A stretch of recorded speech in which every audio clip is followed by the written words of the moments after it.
Bago magsimula ang mga kilos protesta ngayong ika-30 ng Nobyembre, naging mainit ang usapan tungkol sa panawagang magbitiw si Pangulong Ferdinand Marcos Jr.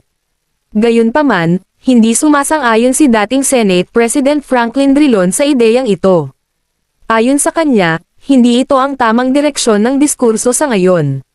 Para kay Drilon, maaaring malihis ang atensyon ng publiko kung mas uunahin ang resignation calls, kaysa sa tunay na isyong dapat tutukan ang pananagutin ng mga opisyal ng pamahalaan na posibleng sangkot sa mga anomalya.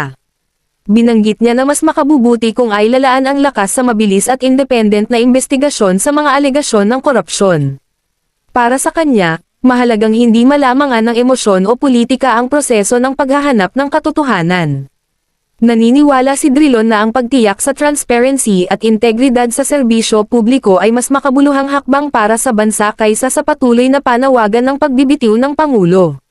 Sa kabuuan, ang mensahe niya ay simple pero malinaw, unahin ang accountability.